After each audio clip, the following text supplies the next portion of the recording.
At 8:14 a.m., the glass walls of Novatech Solutions shimmered with the morning sun. The lobby smelled of expensive coffee, disinfectant, and arrogance. And then, a man in a gray delivery uniform stepped in, balancing a box marked Urgent Hardware Replacement.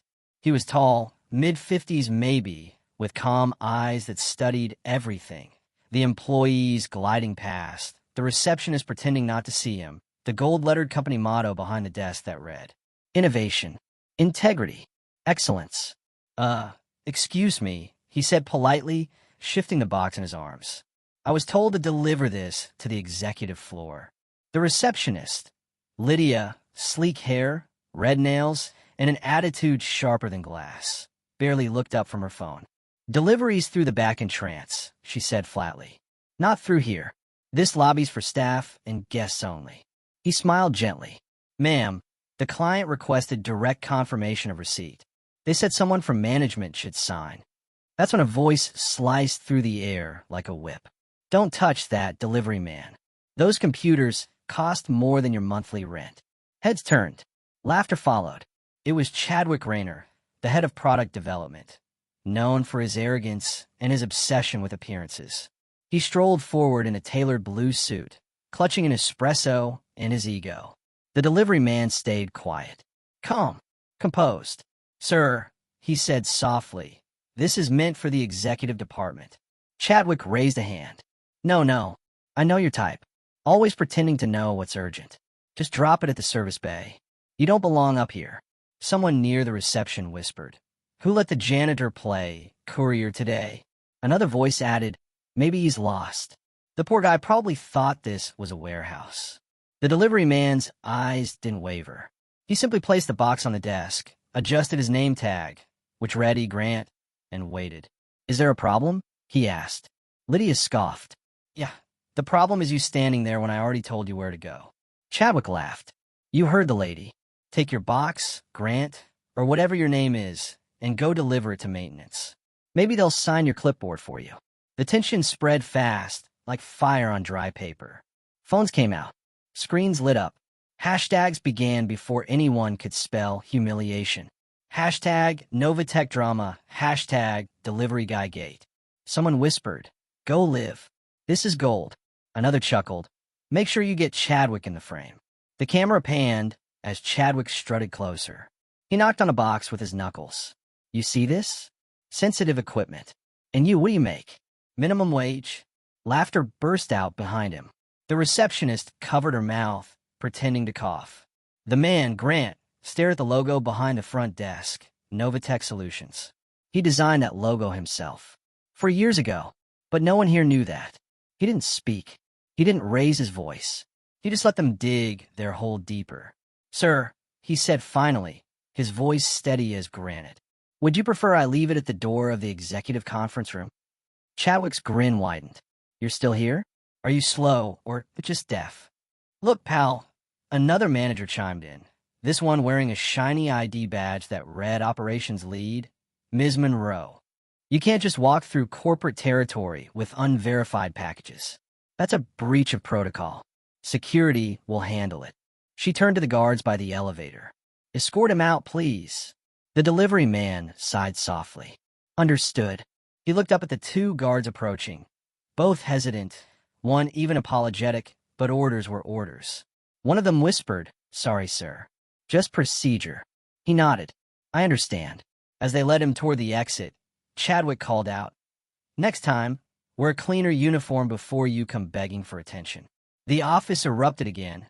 Mock applause, laughter, 1 or 2 pitying stares. But in the reflection of the glass wall, just for a second, Grant's expression changed. Not anger, not humiliation, just a quiet, knowing smile. By 8:37 a.m., the incident had escalated to upper management. A brief call went out. A suspicious delivery man tried to access executive territory. Within minutes, 3 supervisors appeared, flanked by HR and the head of security. Grant was seated in a waiting area now, hands folded, calm as a man waiting for a train that he knew would arrive late, but eventually would. The HR rep, Mr. Klein, frowned at him. We take security breaches seriously. You can't just walk into restricted zones. Who authorized this delivery? Grant gestured toward the box sitting on the reception desk. The name's on the order form inside. Priority shipment from Silver Path Hardware. It's for executive integration testing. Klein didn't even check. I'm sure it's just a misunderstanding, but next time, use the loading dock. Chadwick, still lingering nearby, smirked. Or better yet, next time, just don't show up. We'll send someone to your boss directly. Grant looked up, meeting his eyes. Maybe you should, he said calmly. I'd like to hear what your boss thinks, too. Chadwick blinked, unsure if it was sarcasm or a challenge. Then, Ms. Monroe stepped in, her tone all corporate diplomacy. We appreciate your enthusiasm, but we'll handle this internally. She turned to security again. Escort him out. We can't have random contractors disrupting workflow. One of the guards hesitated. Ma'am, he hasn't done anything aggressive. Her glare cut him off. That wasn't a suggestion. Grant stood up slowly, adjusting his sleeve, revealing, just for a heartbeat, a silver watch glinting beneath the cuff. A watch engraved with a Novatech insignia. No one noticed, except one intern standing by the coffee machine. Her name tag read Sophia. Her eyes widened. She'd seen that exact watch before, in the CEO's portrait, but she said nothing. Not yet. The guard stopped before reaching the lobby exit. The delivery man turned to them with a polite nod. Gentlemen, he said quietly, may I make one quick stop before I leave? The younger guard frowned. Sir, we really shouldn't. Grant smiled. It'll only take a second. He stepped out, straight toward the large glass doors leading into the main conference room. Inside, the executive board meeting was already in session. Through the transparent glass, the team of directors sat laughing, sipping coffee, oblivious to the chaos outside. Grant could see Chadwick among them now, leaning comfortably in a leather chair beside Ms. Monroe. He paused. Check his watch. 9 a.m. sharp. Right on schedule. Lydia, the receptionist, called after him. Hey, you can't go in there. He ignored her, pushed the door open gently. Conversations froze. Every executive turned. Their laughter died instantly at the sight of the delivery man walking into their sacred space. Chadwick stood up, furious. Have you lost your mind? But let him in here. The HR rep started toward him. Sir, you can't just. Grant raised a hand. Calm. Controlled. Relax, he said softly. I'm exactly where I need to be. He placed the box on the center of the polished mahogany table. Then he straightened his back. He looked around the room. The board members, the vice president, the managers who had mocked him only minutes ago. And for the first time, his voice carried a weight that silenced even the air. You know, he said, it's fascinating how fast people show you who they are when they think you're beneath them. A few exchanged nervous glances. Ms. Monroe frowned. What's that supposed to mean? Grant smiled faintly.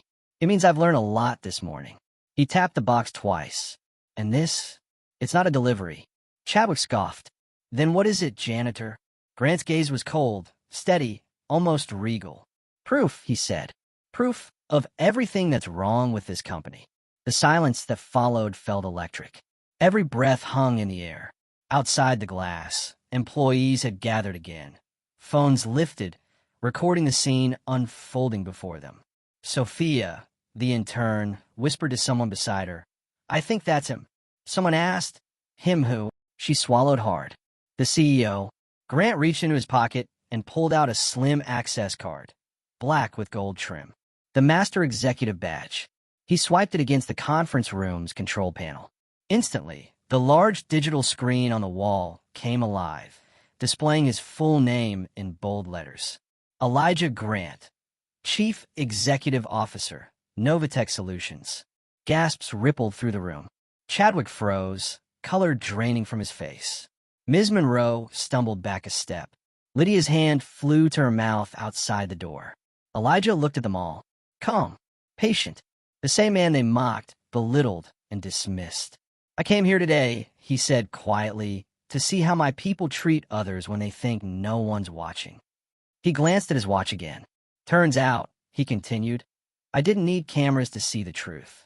You all showed it to me yourselves. No one moved. No one spoke. The silence was suffocating. Elijah's eyes swept across the table, landing squarely on Chadwick. "Let's continue this conversation," he said softly, "after I've reviewed this morning's footage." Then he turned toward the door, where the gathered employees stared, wide-eyed, frozen between awe and fear. Elijah's final words before leaving the room were calm, deliberate, and chilling. "By tomorrow morning, half of this room will be empty." Elijah Grant stood by the glass door, the air thick with disbelief. No one dared to move. No one dared to breathe. The silver badge in his hand gleamed under the conference lights, so etched in bold gold letters. The same man they mocked, the same man they tried to escort out, now stood as the highest authority in the building. He turned slowly, his gaze sweeping the boardroom. Every pair of eyes dropped. Every fake smile disappeared. The laughter from minutes ago, dead buried beneath shame. "Mr. Grant," the vice president finally stammered, his voice trembling. We didn't realize." Elijah raised a hand. "Don't," he said quietly. The word landed heavier than a shout.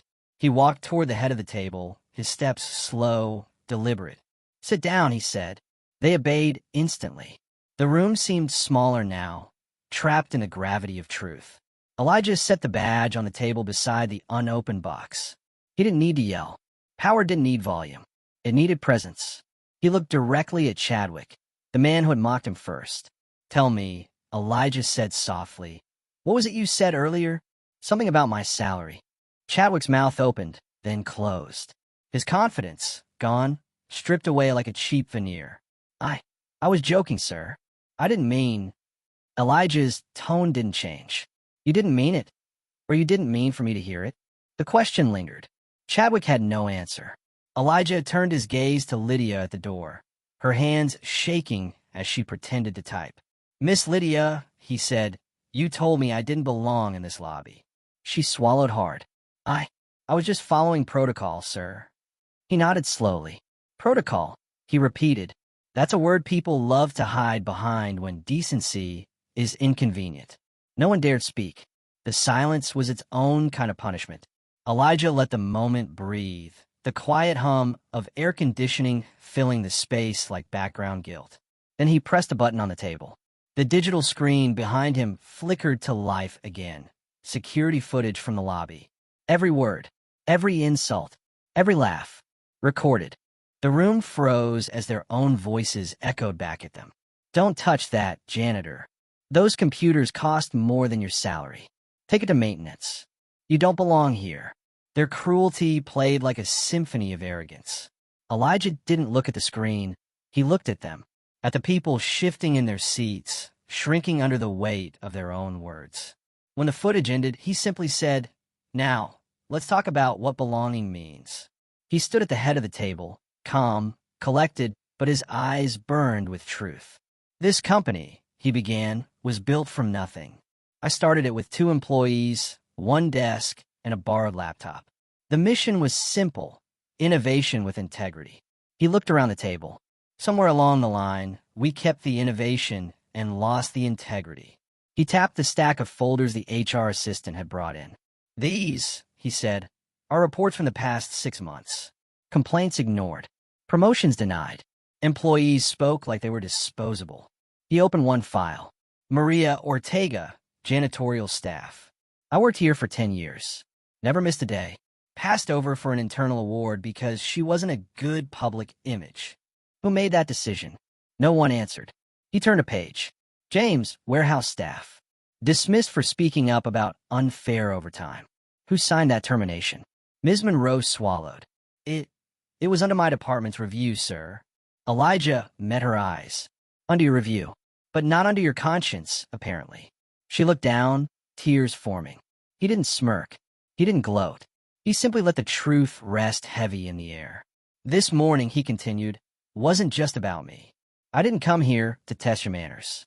I came to test your culture, to see how you treat the people who serve you, the ones who don't wear suits or have titles." He walked slowly toward the large glass wall overlooking the city. "When the respect disappears from a company," he said quietly, "it doesn't matter how advanced our technology is. We've already failed." He turned back to them. Chadwick, Monroe, Klein. He called their names one by one, like verdicts. You've mistaken status for value. You thought leadership meant dominance.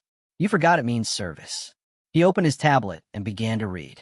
Effective immediately, Chadwick Rayner, terminated for misconduct and violation of corporate ethics policy 4.2. Chadwick's face went pale. Sir, please. Elijah didn't raise his voice. Security will assist you in clearing your office. You may, of course, appeal in writing to the same HR department that watched you humiliate someone this morning. Chadwick looked down.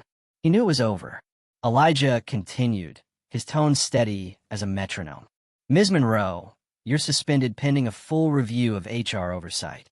Mr. Klein, you'll be reassigned to internal compliance under supervision.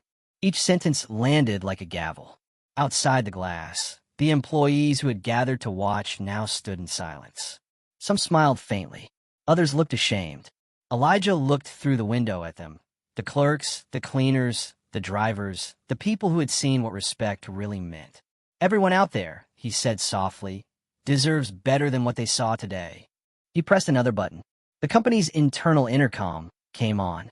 Good morning, Novatech family, he said, his voice echoing through every corridor. This is Elijah Grant. Some of you know me as the founder. Others, maybe not at all. But after what I witnessed this morning, that changes now. Across the building, people stopped what they were doing. Heads lifted. The same man who had been mocked as a delivery guy now spoke like a quiet storm. I built this place to stand for innovation, not intimidation. For respect, not rank. And that begins again today. He looked at the executives in front of him. Accountability isn't punishment, he said. It's a correction. Then, turning back to the glass where the staff had gathered, he added, if you've ever been silenced, overlooked, or disrespected here, my door is open. Permanently. A ripple of emotion spread through the crowd outside. Some began to clap softly. Chadwick couldn't look up. Monroe's tears rolled silently down her cheek. Over the next hour, Elijah didn't rant. He rebuilt. He called in Sophia, the intern who had recognized him first.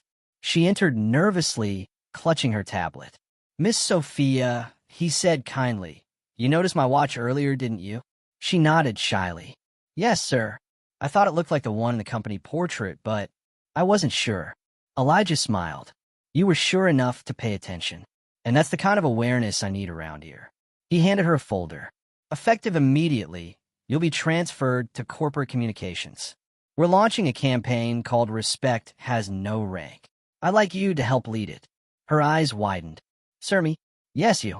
Because you saw what others didn't. Around the table, no one spoke. They could feel the shift, the change in tone, in culture, in leadership. Elijah continued. We're also instituting a new mentorship program. Senior managers will spend 1 week every quarter working alongside ground staff, janitors, delivery teams, maintenance crews. No suits, no titles, just people. The HR rep blinked. Sir, that's unconventional. Elijah smiled. So, I was treating a delivery man like dirt in front of the whole company. Let's try a little humanity instead. Laughter, gentle, genuine, rippled through the office for the first time that morning. He turned to the large digital display again. The company motto still glowed faintly behind him. Innovation. Integrity. Excellence. He looked at it for a long moment, then said quietly, integrity first. The rest follows. By late afternoon, the building had settled into a hum of renewed energy. The gossip had turned to gratitude. The fear had turned to reflection. Elijah walked through the same lobby where the morning's humiliation had begun. Lydia was still there, red eyes, trembling hands. She stood as he approached. Sir, she whispered, I'm so sorry for how I treated you.